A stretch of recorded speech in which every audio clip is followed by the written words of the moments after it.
Welcome back, everybody. I hope this works and you can actually see most of me. The point why I'm doing this standing up is the cape is finished, and I wanted to show you all how terribly long this thing is.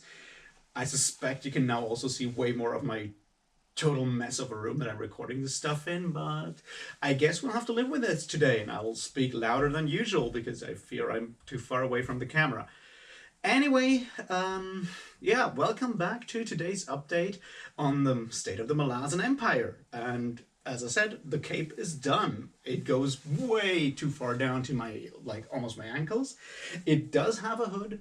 I'm not 100% happy with the hood, but, this is like the first time I've done anything like this, so what you're gonna do, I'll just put it on shortly so you see that it, for my taste, it gives me too much of a I don't know me whatever kind of look. So I'm not 100% happy with how that worked out. If I ever do something like this again, I'll try to do it differently. But we live and learn and all of that, or at least some people pretend they do. So yeah, this is this, and if I ever do something like this again, we'll see. This also means I need new ideas for what I can do with my knitting. So if you have any ideas, just put them down in the comments. And let's get into today's talk about House of Chains, Book 2, Part 2. Awesome. Cheers.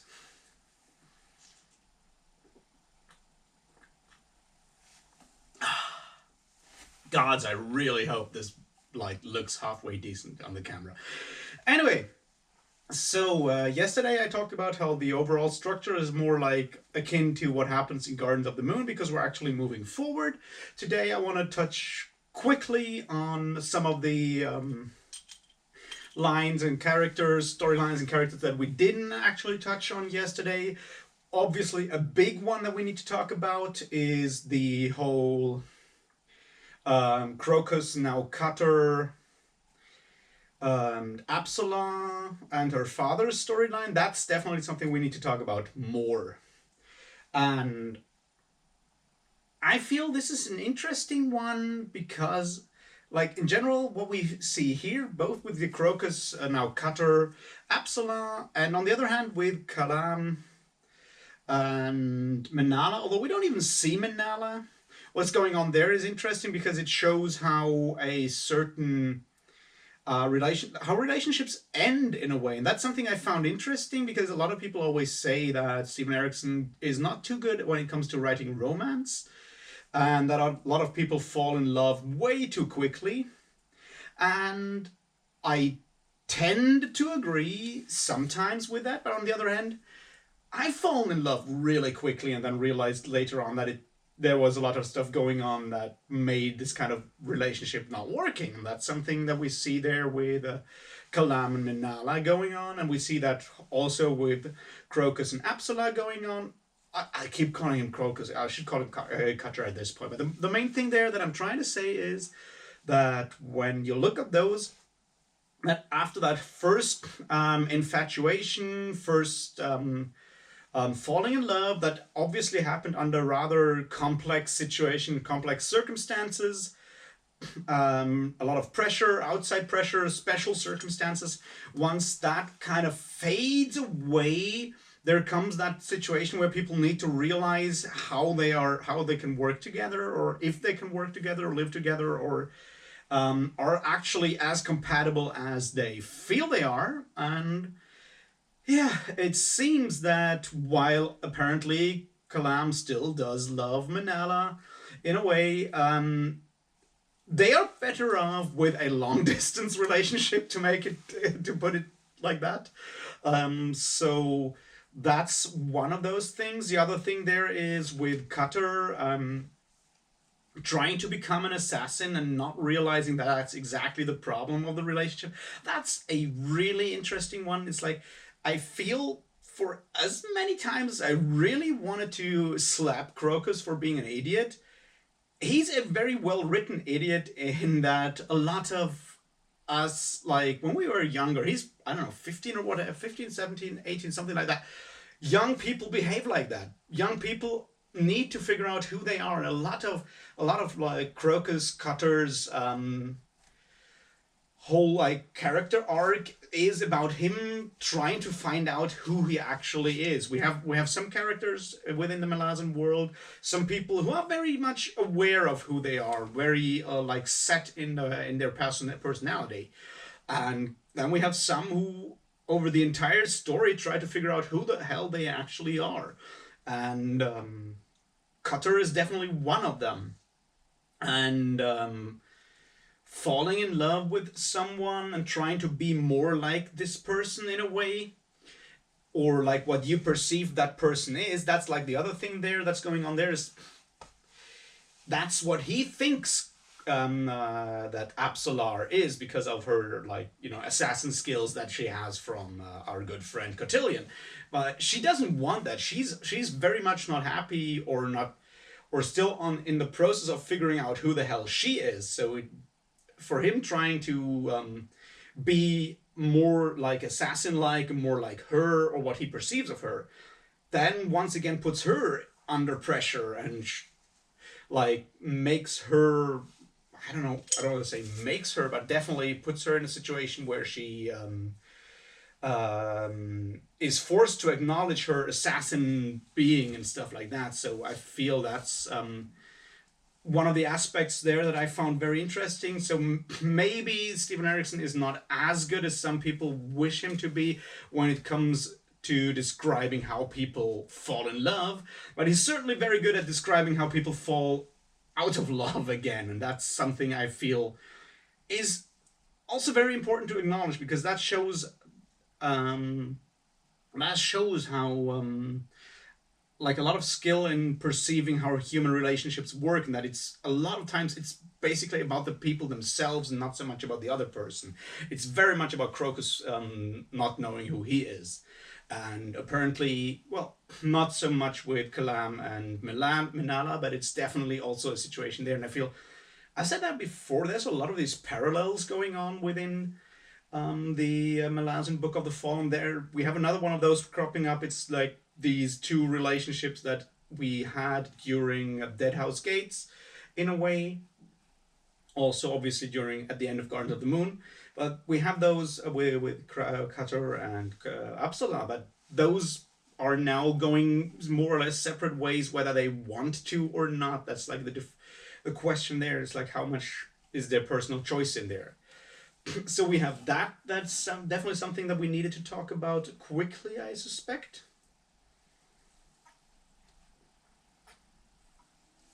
Gods, this feels weird to actually keep talking while standing up. I really hope this is not too bad. um, all right. What else did I miss yesterday?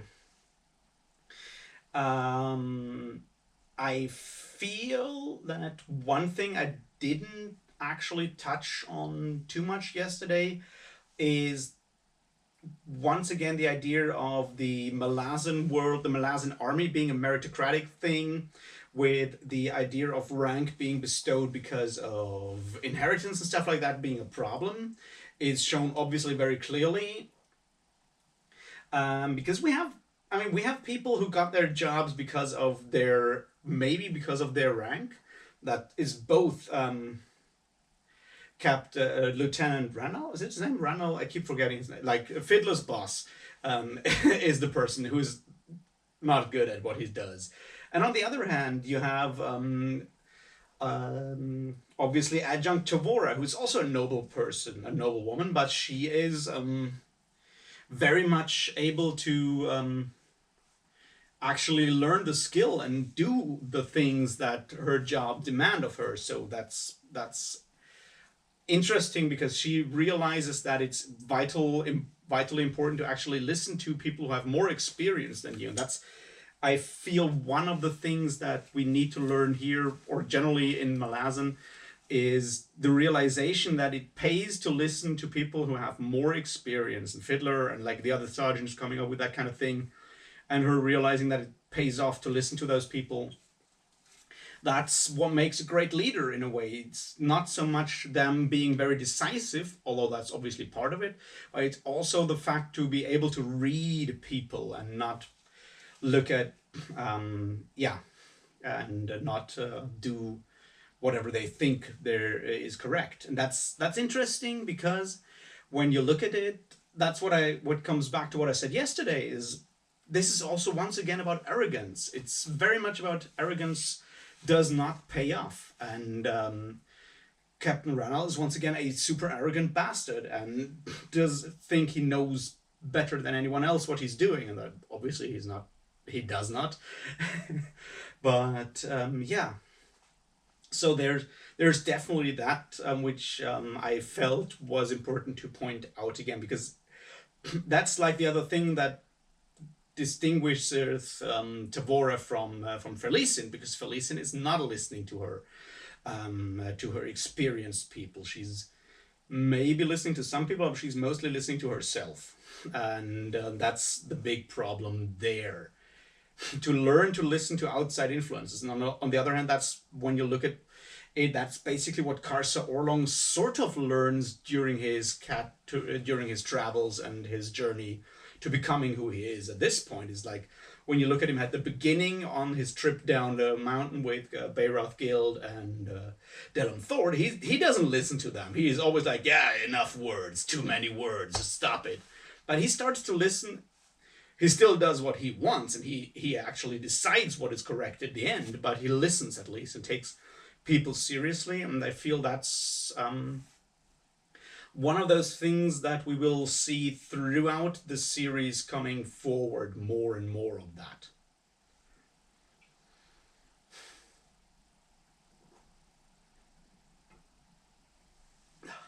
What else was important to look at?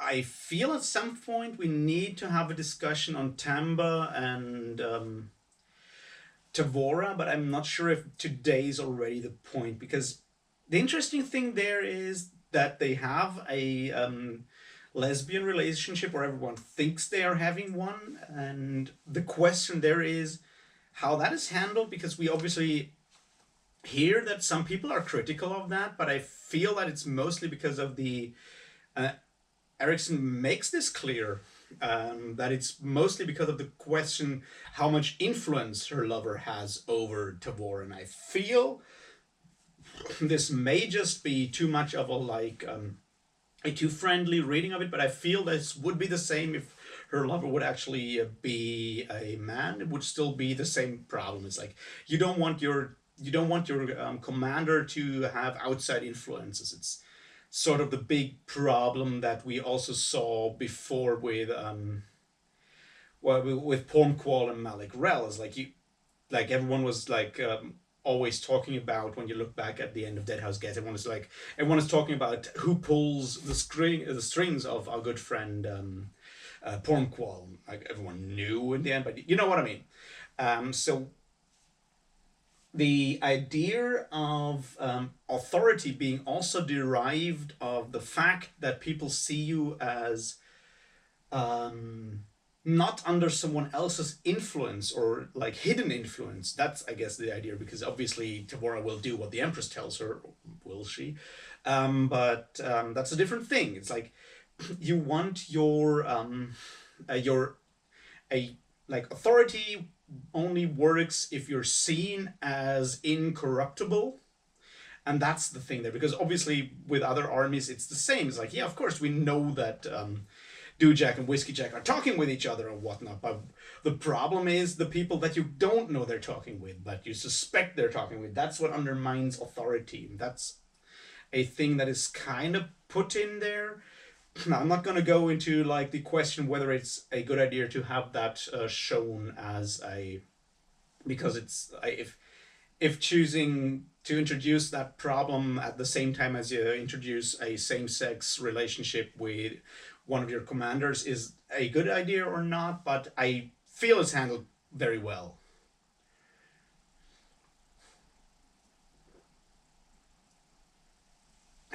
So yeah, what else to talk about? Oh yeah, the Bidithal situation. Now this is gonna be a problematic thing on a lot of levels. So trigger warning, this is about sexual mutilation and stuff like that. Female genital mutilation and other things. And we've spoken about, like, Ruth and Bud has spoken about it in an extra video, why Bidithal matters, and there's a lot of stuff going on there that in his video that is really good, and I'm gonna link it below. I just feel that my issue with how it's handled, there's a lot of things going on there.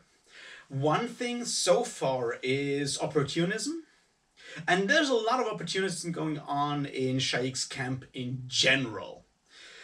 And the interesting thing there is that you could make the argument that it is about female genital mutilation and as a ritual or a cult practice or a tradition. But I feel it's more than that, because the way it's portrayed, and that's maybe my issue, the way it's portrayed with him is that he does this for a... in general, he does this, or we don't know, because so far, basically, we know that he is a child molester and takes girls for his pleasure, which seems to be his sexual pleasure. So we have that. But he wants to also do the other thing, like female genital mutilation, for either religious purposes or strategic purposes, because he talks about the fact that that Shaikh younger, because he apparently did that to Shaikh elder, he does that because the person who serves the whirlwind needs to be broken. And that's a different thing than saying this is a cultural or ritual thing, a traditional thing. This is more a very cold, calculating thing by him for a very specific person. Now, I know there will be more stuff on that later on, so I'll go back and circle back on it when we come to that point. When we come to that point and talk more about it at that point. Right now, what is important is that we have people... that we can look at how people react to the news that this is going on, because obviously this is something that a lot of people know is going on. We know Heborik knows it's going on. We know Karsa Orlong knows what's going on. Basically, everyone knows what is going on except Felicin, like Felicin Elder, Shaikh Reborn now. She doesn't know specifically that Felicin Younger is Bidithal's next target. She doesn't know that, and the problem is here that we have the very, very cynical approach of our friend Leoman, but on the other hand, we've learned at this point Leoman in general is a very, very cynical guy, and all his motivations are rather cynical because he doesn't have any beliefs. And we need to talk about Leoman at a later point again, what the idea of someone not having any convictions, what that does to a person, because that's basically what we have with Leoman. But right now we have him with his goal to get back into her Shaikh Reborn's good graces by ratting out the conspiracy of Febril and so forth, and that's his reason why he's not actually saying anything. Now that's one thread in there. The only person at this point who does have Felicin's ear, to return to that terrible joke, is Toblikai, who doesn't say anything. Karsa, he doesn't say anything to her for whatever reasons, possibly because Leoman tells him not to. We have Heborik. Heborik is a very interesting character there because he doesn't go to Felicin, he goes and confronts Bidithal. He does this rather emotionally, so nothing comes of it. He basically threatens Bidithal to that he will kill him if something happens. But... well, we'll see what comes of that and whether that is the correct response, because that's like the other thing there that we need to figure out is threatening a possible perpetrator to not do that. Is the threat of punishment, actually something that will deter people? That's like the other thing that we have there is That question needs to be answered. Is the threat of punishment actually enough of a deterrent for those people? We'll see what comes of that, but right now what we see within the camp, and that kind of comes back to what I said yesterday, I feel, when we talk about the overall atmosphere within Shaiq's camp. This is not the entire army of the apocalypse at this point is not a unified thing. This is not a unified army that is unified by one cause they are fighting for. They're not unified by a belief in the apocalypse, which makes sense because, as we also need to talk about, the apocalypse is highly problematic as a belief system because we know that it doesn't have there's nothing coming afterward. That's when we talk about the creation problem there. But the issue there is those are people who are there for different reasons. They're just working there together because it is at this point more practical for them. There's a word for it that I just can't remember at this point.